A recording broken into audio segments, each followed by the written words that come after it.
નમસ્કાર, આપ સર્વેનો ધાર્મિક વર્લ્ડમાં હાર્દિક સ્વાગત છે। દોસ્તો, આજે આપણે વાત કરીશું કે રક્ષાબંધનના દિવસે બહેન જ્યારે તેના ભાઈને રાખડી બાંધે છે ત્યારે તેને મંત્ર બોલવો જોઈએ। એ મંત્ર કયો છે જે બોલવાથી તમારા ભાઈની રક્ષા થશે તથા તે મંત્રનો અર્થ પણ જાણીશું। માટે આપ આ વિડીયોને અંત સુધી જરૂરથી નિહાળજો તથા માહિતી પસંદ આવે તો વિડીયોને લાઈક જરૂરથી કરજો તથા ચેનલને સબસ્ક્રાઇબ ન કરી હોય તો સબસ્ક્રાઇબ જરૂરથી કરી નાખજો, જેથી આપને આ પ્રકારની માહિતીવાળા વિડીયો મળતા રહે। આપણે રક્ષાના પ્રતીકના રૂપમાં રક્ષાબંધન ઉજવતા હોઈએ છીએ। ભાઈએ બહેનની લાગણીને વ્યક્ત કરવા માટે આ તહેવાર નાના મોટા સૌને પ્રિય હોય છે। તહેવારોના સમયમાં આમે બજારોમાં ખૂબ જ રોનક જોવા મળે છે। લોકો નવા કપડાઓ અને મીઠાઈઓ અને ઘરના સુશોભનની વસ્તુઓ ખરીદવામાં વ્યસ્ત હોય છે। મિત્રો, રાખડી સ્નેહના તાંતણાનો તહેવાર છે। રાખડીને સ્નેહ, આશીર્વાદ અને મંત્ર મળીને રક્ષાસૂત્ર બનાવે છે। ત્યાંથી જ્યારે પણ પોતાના ભાઈને કલાઈ પર બહેન રાખડી બાંધે તો પુરાણોમાં આપવામાં આવેલ રાખડીના મંત્રને જરૂર બોલવા જોઈએ।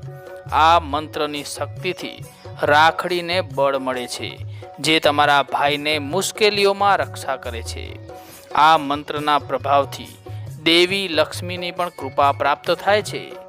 રક્ષાબંધનનો તહેવાર આપણા પૌરાણિક ધાર્મિક ગ્રંથોમાં પણ રક્ષાસૂત્રના બંધનનો મહિમા વર્ણવાયેલો છે।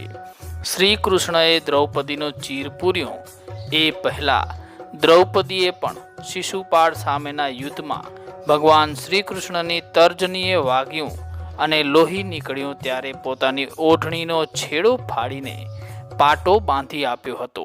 દોસ્તો, રક્ષાબંધનની ઉજવણી કરવા માટે ભાઈ બહેનની જોડીની સાથે આખો પરિવાર પણ ભેગો થાય છે। બહેનો રાખડી બાંધે અને ભાઈઓ ભેટ અને શકનના પૈસા આપે છે ત્યારે બહેનોએ ભાઈઓના માંગણકને જાળવવા માટે રાખડી બાંધતા પહેલા પૂજાની થાળી તૈયાર કરવી જોઈએ। તેની થાળીમાં કંકુ, ચોખા, મીઠાઈ અને આરતી માટે દીવો રાખવો જોઈએ। તમે જે મીઠું મોં કરાવવા માટે પૂજાની થાળીમાં મૂકો છો તેને પણ તમારા ઘરના મંદિરમાં રાખેલા ભગવાનને ચડાવીને પછી થાળીમાં મૂકવી જોઈએ। દોસ્તો, અવનવી ફેશનની રંગીન રાખડીઓથી બજારો છલોછલ ભરાઈ ગઈ છે। તેમાંય હીરા મોતીવાળી અને નાના બાળકોને મજા પડી જાય તેવા કાર્ટૂન કેરેક્ટરવાળી રાખડીઓનો ક્રેઝ વધ્યો છે। આમ દર વર્ષે જાત જાતની ડિઝાઇન અને રંગોની મળતી રાખડીઓ રંગબેરંગી ભલે હોય, પરંતુ સામાન્ય રીતે શાસ્ત્રોમાં થયેલ ઉલ્લેખ અનુસાર શુભ રક્ષાસૂત્ર તરીકે લાલ, પીળો અને સફેદ રંગની રાખડીનો દોરો હોય તો વધારે સારું રહે છે। વાત કરીએ કે રાખડી બાંધતા સમયે બોલવામાં આવતા મંત્ર વિશે, તો મંત્ર આ મુજબ છે: યેન બધ્ધો બલિ રાજા દાનવેન્દ્રો મહાબલ તેન ત્વામ પ્રતિબંધનામી રક્ષે માચલ માચલ। રક્ષાબંધનનો આ એક નાનો મંત્ર જેને 4 થી 5 વાર વાંચીને તમે યાદ કરી શકો છો। આ મંત્રને પુરોહિત તેમના યજમાનને રાખડી બાંધતા સમયે બોલે છે। મિત્રો, રાખડીના મંત્રનો અર્થ થાય છે કે જે રક્ષાસૂત્રથી મહાન શક્તિશાળી દાનવેન્દ્ર રાજા બલિને બાંધવામાં આવ્યા હતા, એ જ રક્ષાબંધનથી હું આપને બાંધું છું, જે આપની રક્ષા કરશે। હે રક્ષે એટલે કે હે રક્ષાસૂત્ર, તમે ચલાયમાન ન થાવ। ધર્મશાસ્ત્રોના વિદ્વાનો અનુસાર તેનો અર્થ છે કે રક્ષાસૂત્ર બાંધતા સમયે બ્રાહ્મણ અથવા પુરોહિત પોતાના યજમાનને કહે છે કે જે રક્ષાસૂત્રથી દાનવોના મહાપરાક્રમી રાજા બલિ ધર્મના બંધનમાં બાંધવામાં આવ્યા હતા, અર્થાત ધર્મમાં બાંધવામાં આવ્યા હતા, એ જ સૂત્રથી હું આપને બાંધું છું, એટલે કે ધર્મ માટે પ્રતિબદ્ધ કરું છું। દોસ્તો, રાખડી બાંધતી વખતે બહેને માથા ઉપર દુપટ્ટો કે સાડીનો છેડો ઓઢવો જોઈએ અને ભાઈએ પણ માથાને રૂમાલથી ઢાંકવો જોઈએ। જમણા હાથના કાંડા પર રાખડી બાંધતી વખતે આ મંત્ર જરૂરથી બોલવો જોઈએ। આ મંત્ર બોલતી વખતે બહેને ભાઈના દીર્ઘાયુષ્ય અને સ્વસ્થ જીવનની કામના કરવી જોઈએ. બહેને પોતાનો ભાઈ મહાબલી અને દાનવીર બને, સૌની રક્ષા કરી શકે એવો શૂરવીર બને એવી ઈશ્વર પાસે પ્રાર્થના કરવી જોઈએ.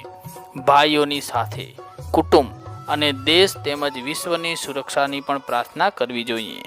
બહેન ભલે નાની હોય કે મોટી હોય, ભાઈએ તેને પગે લાગવું જોઈએ અને વડીલોને પણ પગે લાગવી અને આશીર્વાદ મેળવવા જોઈએ. સાથીઓ કરેલ માંડવું બનાવીને સામ સામે બેઠેલ ભાઈ અને બહેન જ્યારે પાટલેથી ઊભા થાય એ પહેલાં ભાઈએ બહેનની થાળીમાં કંઈક તો યથાશક્તિ શકન જરૂર આપવું જોઈએ. રક્ષાબંધનના દિવસે જ્યારે બહેન પોતાના ભાઈના કાંડા પર રાખડી બાંધે છે તો તે રાખડી બાંધતી વખતે રક્ષા સૂત્ર પર 3 ગાંઠ લગાવવી જોઈએ. આ બાબતે ધાર્મિક માન્યતા એવી છે કે રાખડી બાંધતી વખતે 3 ગાંઠ લગાવવાથી શુભ માનવામાં આવે છે.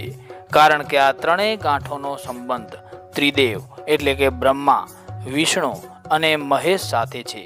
કહેવાય છે કે રાખડીની પહેલી ગાંઠ ભાઈના લાંબા આયુષ્ય માટે, બીજી ગાંઠ પોતાના દીર્ઘ આયુષ્ય માટે અને ત્રીજી ગાંઠ ભાઈ બહેનના સંબંધોમાં મધુરતા લાવવા માટે અને સુરક્ષા માટે બાંધવામાં આવે છે.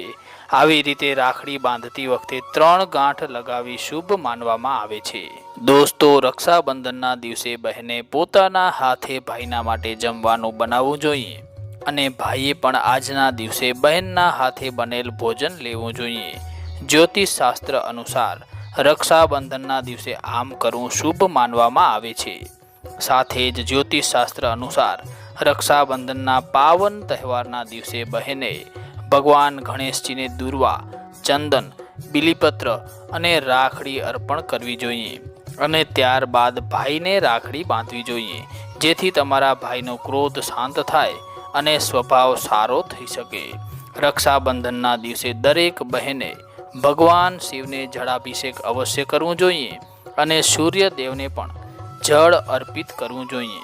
આમ કરવાથી ભાઈ અને બહેનના સંબંધોમાં મજબૂતી બની રહે છે. સાથે જ ભાઈ દરેક મુશ્કેલીમાંથી બચી શકે છે.